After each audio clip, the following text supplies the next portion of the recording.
எத்தனை அரியர் மாமா நீங்கள் அப்படின்னு கேட்டீங்க. ஏன்னா நான் படம்லாம் பார்த்துருப்போம், எல்லா படத்துலையுமே வந்து ஹீரோ அரியர் வச்சு. இன்ஜினியரிங்னு வந்ததுக்கப்புறமா ரொம்ப ரொம்ப ஈஸியாக சிகரெட்டு தம்மு ஸோ இந்த மாதிரி கெட்ட படத்தோட மினிமம் க்ரைட்டீரியாவே வந்து பார்த்திங்கன்னா ஒரு அரியர். அதுலேருந்து 12வது வரைக்கும் நம்ம கணக்கு படம் படிச்சிருப்போம். ஓகே, எல்லாம் எப்படி இருக்கீங்க? நான் சூப்பராக இருக்கேன். ஓகேவா? ஸோ இப்போ என்ன விஷயம்னு பார்த்தீங்கன்னா, நிறைய பேர் வந்துட்டு கமெண்ட்ஸில் வந்துட்டு இன்ஜினியரிங் ஈஸியாக இருக்குமா, மேத்தமெட்டிக்ஸ்லாம் இருக்குது, ஸோ அதெல்லாம் எப்படி இது பண்ண போகிறோம், அரியர் இல்லாமல் பாஸ் பண்ண முடியுமா, ஸோ அதுமாதிரி நிறைய கேள்வி கேட்குறீங்க.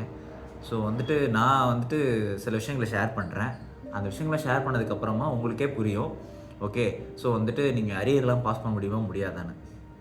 ஆக்சுவலாக வந்து நான் காலேஜ் ஜாயின் பண்ணுறப்ப இதுமாரி எனக்கு இங்கே கிடச்சிருக்கு, காலேஜ் கிடச்சிருக்கு. நான் ஃபோன் அடித்து சொந்தக்காரன் சொல்லிட்டு இருந்தப்போ என்ன சொன்னாங்கன்னா, இப்போ ஒரு மாமா ஒருத்தர், ஸோ அவர் நல்லா படித்து அவர் வந்துட்டு இப்போ வெளிநாட்டில் இருக்கார். ஓகே, ஸோ அவர்கிட்ட சொன்னப்போ அவர்கிட்ட மாமா என்ன மாமா எத்தனை அரியர் மாமா நீங்கள் அப்படின்னு கேட்டீங்க. ஏன்னா நான் படம்லாம் பார்த்துருப்போம், எல்லா படத்துலையுமே வந்து ஹீரோ அரியர் வச்சுருப்பாரு, பாட்டு பாடுவார், டான்ஸ் ஆடுவார், எல்லாம் பண்ணிகிட்டு இருப்பார், கிளாஸுக்கே போக மாட்டார்.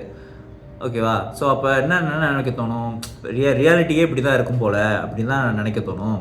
அதான் அவர்கிட்ட கேட்டேன், தம்பி நான் நோ ஹிஸ்ட்ரி ஆஃப் அரியர்ப்பா அப்படின்னாரு. அது நோ ஹிஸ்ட்ரி ஆஃப் அரியரா அப்படின்னா அப்படின்னு.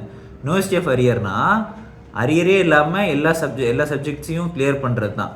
ப்ளஸ் அதுவும் இல்லாமல் அவர் நல்லா படித்து காலேஜில் வந்து பரிசெல்லாம் வாங்கியிருக்காரு. ஓகே, ஸோ அப்போ தான் எனக்கு ஃபஸ்ட் டைம் புரிஞ்சுது, ஓகே காலேஜ்னால் வந்துட்டு நம்ம எல்லா நோ ஹிஸ்ட்ரி ஆஃப் அரியர் இல்லாமல் எல்லாத்தையும் ஆல் கிளியர் பண்ண முடியுமா அப்படிங்கிறதே அப்போ தான் எனக்கு புரிஞ்சுது.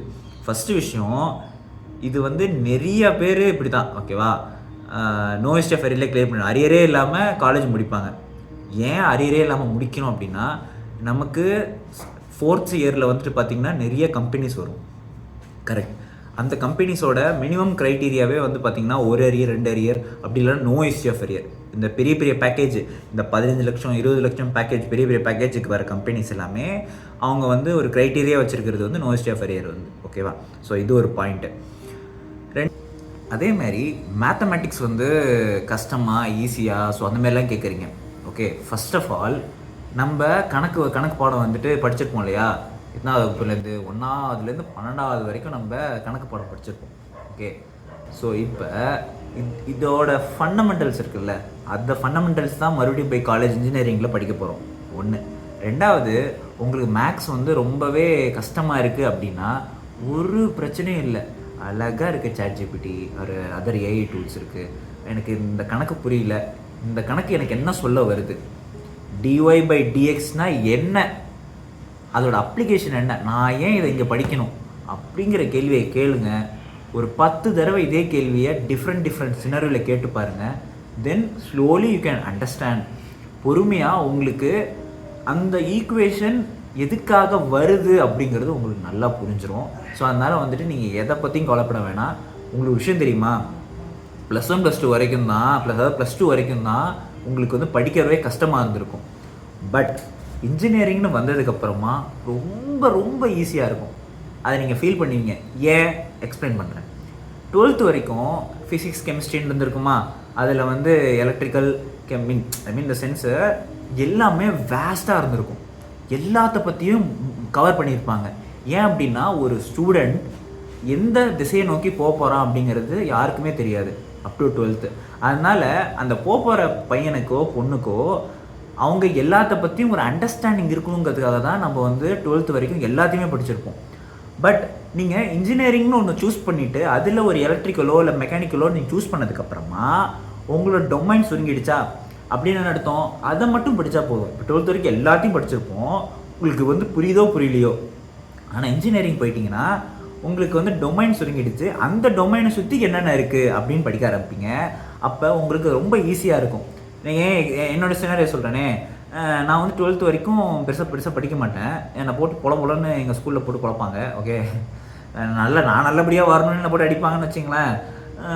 வந்துட்டு ஆனால் காலேஜ் போய் எழுதுகிறேன் அசஸ்மெண்ட். நான் பயம், நம்மளாம் என்ன எழுதுவோம், நம்ம எதனால தப்பு தான் போடுவாங்க அப்படிங்கிற ஒரு மென்டாலிட்டியிலே இருந்தது. பார்த்தா ஃபிசிக்ஸில் வந்து 100க்கு 100 போட்டாங்க.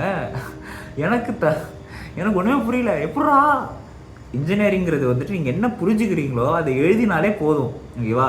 அந்த ஃபார்முலா ஈக்குவேஷன் சிம்பிளாக எழுதி நீங்கள் வந்து பண்ணாலே அவங்க வந்து ஓகே நல்லா இருக்கனே மார் வெரி குட் அப்படின்னு போட்டுருவாங்க. அப்புறமா நினச்சேன் சரி இவங்க வந்து சரி திருத்தல போல இருக்குது, அப்போ வந்து நம்ம ஏதாவது தப்பாக ஐ மீன் நம்ம ஏதாவது தப்பாக எழுதுகிறோம், அவங்க பார்க்காம இல்லை ரைட்டு போடுறாங்க போல இருக்குன்னு நினச்சா நான் உண்மையாகவே ஒரு விஷயம் தப்பாக எழுதியிருந்தேன். அது கரெக்டாக தப்பு அடிச்சிட்டாங்க குறுக்க.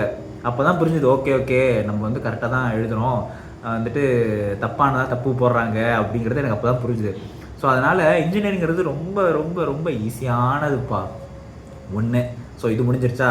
அடுத்தது ஒன்று மட்டும் நல்லா புரிஞ்சுக்குங்க, லைஃப்பில் கடவுள் இருக்காரோ இல்லையோ அது எனக்கு தெரியாது, பட்டு எந்த ஒரு சூழ்நிலையிலையும் உங்களுக்கு ஒரு ஆபத்து இல்லை பிரச்சனை ஒரு வருது அப்படின்னா அந்த பிரச்சனையை ஹேண்டில் பண்ணுறதுக்கான எபிலிட்டி நமக்குள்ளே இருக்குது. எப்படி? ஒரு பிரச்சனை எதனால் வருது, அந்த பிரச்சனைகளுக்கான காரணிகள் என்ன, ஓகேவா, அப்படியே செக்ரேட் பண்ணணும். ஓகே இந்தந்த பிரச்சனையாக இருக்கப்போ அந்த பெரிய பிரச்சனையை பார்ட் 1 பார்ட் 2 பார்ட் 3 பிரித்து ஓகே இந்த பிரச்சனை இங்கே சால்வ் பண்ணால் இது சால்வ் ஆகிடும், சால்வ் அந்தமாரி சால்வ் பண்ணுறதுக்கான எபிலிட்டி நமக்கு இருக்குது. ஓகேவா, அதனால் நீங்கள் எதை பற்றியும் கவலைப்படாதீங்க. ஓகே, இன்ஜினியரிங்கிறது நீங்கள் நினச்சி பார்க்காததை விட ரொம்ப ஜாலியாக ரொம்ப ஈஸியாக இருக்கும். ஒன்றே ஒன்று மட்டும் நீங்கள் ஞாபகம் வச்சுக்கணும், என்ன அப்படின்னா அப்பா அம்மா நம்மளை கஷ்டப்பட்டு இந்த நிலைமை கொண்டு வந்து படிக்க வைக்கிறாங்க. நிறைய பேருக்கு வந்து ஹாஸ்டல் ஃபீஸ் கட்டணும், காலேஜ் ஃபீஸ் கட்டணும், எல்லாமே ஒரு பெரிய ஒரு சுமை இருக்குது அவங்களுக்கு. ஆனால் அதெல்லாம் எதையுமே அவங்க வந்து வெளில காமிச்சிக்காமல் ரொம்ப கஷ்டப்பட்டு நம்மளை படிக்க வைக்கிறாங்கங்கிறத மட்டும்தான் அவங்க மண்டையில் இருக்கணும். எங்கள் அப்பா நல்லா சொன்னார். எங்கள் அப்பா நான் இன்னைக்கு வரைக்கும் ஞாபகம் இருக்குது, காலேஜ் ஜாயின் பண்ண முதல் நாள் வந்து என்ன சொன்னார்னா, அப்போ தான் ஃபீஸ் கட்டிட்டு வெளில வந்து நடந்து வந்துட்டு இருந்தோம். சஞ்சய் நீ வந்துட்டு உன்னோட காலேஜ் லைஃப் எப்படி ஓடணும்னா குதிரைக்கு கடிவாளம் கட்டுவாங்களே கண்ணு நேராக இருக்கிற மாதிரி, குதிரை கடிவாளம் கட்டின மாதிரி ஓடணும்ப்பா, அவ்வளோதான் சொன்னார். வேறு எதுவுமே எனக்கு சொல்லலை. அதுலேயே எல்லாமே முடிஞ்சிருச்சு. ஓகேவா, குதிரை கடிவாளம் கட்டுமே இன்னைக்கு வரைக்கும் ஓடிட்டுருக்கேன்.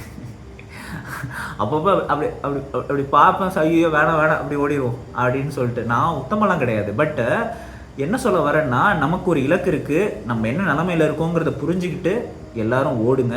ஓகேவா, ஸோ அதனால் வந்துட்டு டிஸ்ட்ராக்ட் ஆகிடக்கூடாது. டிஸ்ட்ராக்ட் இந்த சென்ஸ் வந்து இந்த சிகரெட்டு தம்மு, ஸோ இந்த மாதிரி கெட்ட பழக்கம். ஏன் இந்த கெட்ட பழக்கம்லாம் தப்பு?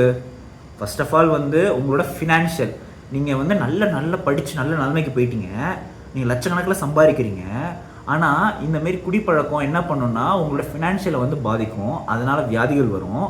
ஓகேவா, உங்கள் மரியாதை கெட்டு போகும், ப்ளஸ் உடம்பே அந்த ஆல்கஹாலையும் சிகரெட்டையும் ப்ராசஸ் பண்ண முடியாது.